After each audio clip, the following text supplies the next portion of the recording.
ఊది మహిమ డాక్టరు మేనల్లుడు డాక్టరు పిళ్ళే శ్యామ మరదలు ఇరానీ బాలిక హార్దా పెద్ద మనిషి బొంబాయి మహిళ. ఈ అధ్యాయములో కూడా ఊది మహిమ వర్ణన. ఊది ధరించినంత మాత్రమున ఎలాంటి ఫలములు కలుగుతాయో చూద్దాము. డాక్టరుగారి మేనల్లుడు.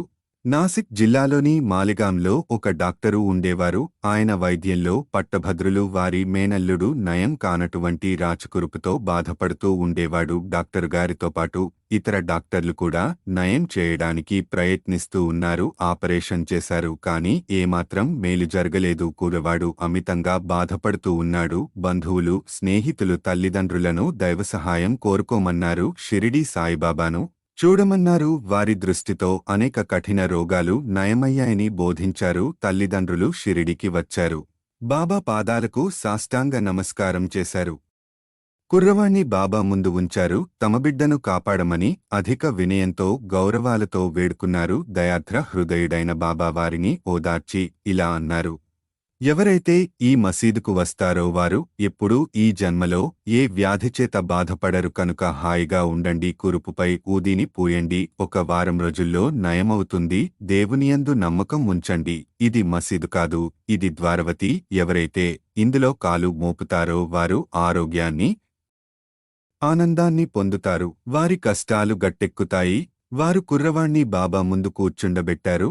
బాబా ఆ కురుపు మీద తమ చేతిని త్రిప్పారు. ప్రేమాస్పదమైన చూపులను ప్రసరింపచేశారు. రోగి సంతృప్తి చెందాడు. ఊది రాయగా కురుపు నెమ్మదించింది. కొద్ది రోజుల తరువాత పూర్తిగా మానిపోయింది. తల్లిదండ్రులు కుర్రవాడితో బాబాకు కృతజ్ఞతలు తెలిపి షిరిడీ విడిచిపెట్టారు. బాబా ఊది ప్రసాదం వల్ల, వారి దయాదృష్టి వల్ల రాచకురుపు మానిపోయినందుకు వారు అధికంగా సంతోషించారు. ఈ సంగతి విని కుర్రవాడి మామగారైన డాక్టరు ఆశ్చర్యపడి బొంబాయి వెళ్తూ మార్గం మధ్యలో బాబాను చూడాలని కోరుకున్నారు. కాని మాలిగాంలోనూ మన్మాడ్లోనూ ఎవరో బాబాకు వ్యతిరేకంగా చెప్పి అతని మనస్సును విరిచారు. కాబట్టి అతడు షిరిడీకి వెళ్లటం మానుకుని తిన్నగా బొంబాయి చేరుకున్నారు. తనకు మిగిలి ఉన్న సెలవులు ఆలిబాగులో గడపాలి అనుకున్నారు. బొంబాయిలో 3 రాత్రులు వరుసగా ఒక కంఠధ్వని, ఇంకా నన్ను నమ్మవా అని విపించింది. వెంటనే డాక్టరు తమ మనస్సును మార్చుకుని షిరిడీకి వెళ్లాలని నిశ్చయించుకున్నారు. అతడు బొంబాయిలో ఒక రోగికి అంటుజ్వరానికి చికిత్స చేస్తున్నారు. రోగికి నయం కాకపోయింది కాబట్టి షిరిడీ ప్రయాణం వాయిదా పడుతుందని అనుకున్నారు. కాని తన మనస్సులో బాబాను పరీక్షించదలచి, రోగి యొక్క వ్యాధి ఈనాడు కురిరితే రేపే షిరిడీకి వెళ్తాను అని అనుకున్నారు. జరిగిన చిత్రం ఏమిటంటే, సరిగ్గా మనోనిశ్చయం చేసినప్పటి నుండి జ్వరం తగ్గటం ప్రారంభించి త్వరలో సామాన్య ఉష్ణతకు దిగింది. డాక్టరు తన మనోనిశ్చయం ప్రకారం షిరిడీకి వెళ్లారు. బాబా దర్శనం చేసి వారి పాదాలకు సాష్టాంగ నమస్కారం చేశారు. బాబా అతనికి గొప్ప అనుభవం కలగా చేయటంతో అతడు బాబా భక్తుడయ్యాడు. అక్కడ 4 రోజులు ఉండి బాబా ఊదితోనూ ఆశీర్వచనాలతో ఇంటికి వచ్చారు. ఒక పక్షం రోజులలో అతనిని బీజాపూర్కు ఎక్కువ జీతంపై బదిలీ చేశారు. అతని మేనల్లుడి రోగం ఆ డాక్టరుకు బాబా దర్శనానికి తోడ్పడింది. అప్పటి నుండి అతనికి బాబా యందు భక్తి కుదిరింది. డాక్టరు పిళ్ళే అనే అతడు బాబాకు ప్రియభక్తుడు. అతనిలో బాబాకు అమితమైన ప్రేమ. బాబా అతనిని బాపు, అన్నా అని పిలిచేవారు. బాబా అతనితో ప్రతి విషయం సంప్రదించేవారు. అతన్ని ఎల్లప్పుడూ చెంత ఉంచుకునేవారు. ఒకప్పుడు ఈ డాక్టరు గినియా పురుగులతో నారిపుండు బాధపడ్డాడు. అతడు కాకాసాహెబు దీక్షిత్తో బాధ చాలా ఎక్కువగా ఉన్నది, నేను భరించలేకపోతున్నాను, దీనికంటే చావు మేలు అని అనిపిస్తున్నది, గతజన్మలో చేసిన పాపం పోగొట్టుకోడానికే నేనీ బాధ అనుభవిస్తున్నాను. కాబట్టి బాబా దగ్గరికి వెళ్ళి ఈ బాధను ఆపుచేసి దీన్ని రాబోయే 10 జన్మలకు పంచిపెట్టవలసిందని వేడుకో అన్నాడు. దీక్షితు బాబా దగ్గరికి వెళ్ళి ఆ సంగతి చెప్పారు. బాబా మనస్సు కరిగింది. బాబా దీక్షితుతో ఇలా అన్నారు: నిర్భయుడుగా ఉండమను. అతడు ఎలా 10 జన్మల వరకు బాధపడాలి? 10 రోజులలో గతజన్మ పాపాన్ని హరింపచేయగలను. నేనిక్కడ ఉండి ఇహపర సౌఖ్యాలను ఇవ్వడానికి సిద్ధంగా ఉండగా అతడు ఎలా చావును కోరుకోవాలి? అతన్ని ఎవరి వీపుపైన అయినా తీసుకుని రండి, అతని బాధను శాశ్వతంగా నిర్మూలిస్తాను. ఆ స్థితిలో డాక్టరును తెచ్చి బాబా కుడివైపున, ఫకీరు బాబా ఎప్పుడు కూర్చునే చోట కూర్చోబెట్టారు. బాబా అతనికి బాలిసులు ఇచ్చి ఇలా అన్నారు, ఇక్కడ నెమ్మదిగా పడుకొని విశ్రాంతి తీసుకో. అసలైన విరుగుడు ఏమిటంటే గతజన్మ పాపాలను అనుభవించి విమోచనం పొందాలి. మన కష్టసుఖాలకు మన కర్మమే కారణం. వచ్చిన దాన్ని ఓర్చుకో. అల్లాయే ఆర్చి తీర్చేవాడు. అతన్ని ఎప్పుడూ ధ్యానించు. అతడే నీ క్షేమాన్ని చూస్తాడు. వారి పాదాలకు శరీరాన్ని, మనస్సు, ధనం, వాక్కు సమస్తం అర్పించు అంటే సర్వశరణాగతి వేడుకో. అటుపై వారు ఏమి చేస్తారో చూద్దాము. నానా సాహెబు కట్టుకడతానని కాని గుణం ఇవ్వలేదని డాక్టరు పిళ్ళే చెప్పరు. బాబా ఇలా అన్నారు, నానా తెలివి తక్కువవాడు, కట్టు విప్పు లేకపోతే చస్తావు. ఇప్పుడే ఒక కాకి వచ్చి పొడుస్తుంది, అప్పుడు నీ కురుపు నయమవుతుంది.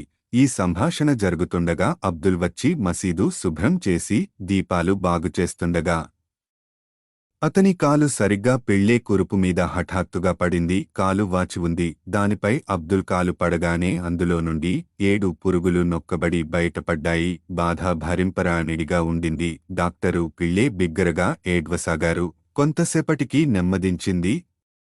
అతనికి ఏడ్పు, నవ్వు ఒకటి తరువాత ఇంకొకటి వచ్చుచుండెను. బాబా ఇలా అన్నారు, చూడు, మన అన్న జబ్బు కుదిరి నవ్వుతున్నాడు. పిళ్ళే కాకి ఎప్పుడు వస్తుందని అన్నారు. బాబా ఇలా జవాబు చెప్పారు, నీవు కాకిని చూడలేదా? అది తిరిగిరాదు. అబ్దులే ఆ కాకి. ఇప్పుడు నీవు వెళ్లి వాడాలో విశ్రాంతి తీసుకో. నీవు త్వరలో బాగుపడతావు. ఊది పూయటం వలన, దాన్ని తినటం వలన, ఏ చికిత్స పొందకుండానే, ఔషధం పుచ్చుకోకుండానే వ్యాధి పూర్తిగా 10 రోజులలో బాబా చెప్పిన ప్రకారం మానిపోయింది. శ్యామ మరదలు.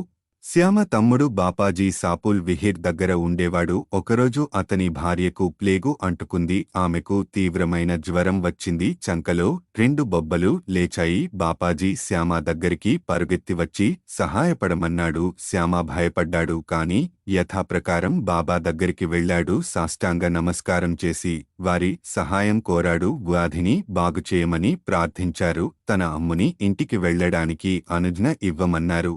బాబా ఇలా అన్నారు, ఈ రాత్రి సమయంలో వెళ్లవద్దు. ఊది పంపు. జ్వరంగాని బొబ్బలుగాని లక్ష్యపెట్ట అవసరం లేదు. మన తండ్రి యజమాని ఆ దైవమే. ఆమె వ్యాధి సులభంగా నయమవుతుంది. ఇప్పుడు వెళ్లవద్దు. రేపటి ఉదయం వెళ్ళు.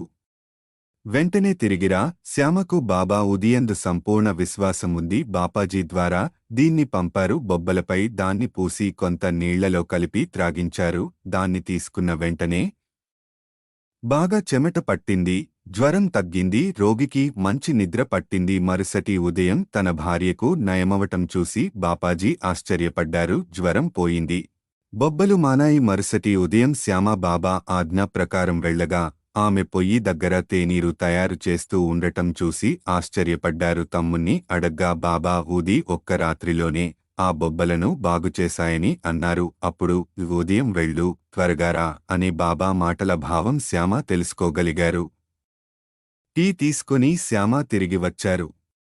బాబాకు నమస్కరించి ఇలా అన్నారు, దేవా, ఏమి నీ ఆట? మొట్టమొదట తుఫాను లేపి మాకు అశాంతి కలగజేస్తావు. తిరిగి దాన్ని శాంతింపజేసి మాకు నెమ్మది ప్రసాదిస్తావు. బాబా ఇలా జవాబిచ్చారు, కర్మ యొక్క మార్గం చిత్రమైనది. నేనేమీ చేయకున్నా నన్నే సర్వానికి కారణభూతుడిగా ఎంచుకుంటారు. అది అదృష్టాన్ని బట్టి వస్తుంది. నేను సాక్ష్యభూతుడిని మాత్రమే. చేసేవారు ప్రేరేపించేవాడు దేవుడే. వారు అత్యంత దయార్ద్రహృదయులు. నేను భగవంతుడిని కాదు, ప్రభువును కాదు. నేను వారి నమ్మినబంటును. వారిని ఎల్లప్పుడూ జ్ఞాపకం చేసుకుంటాను.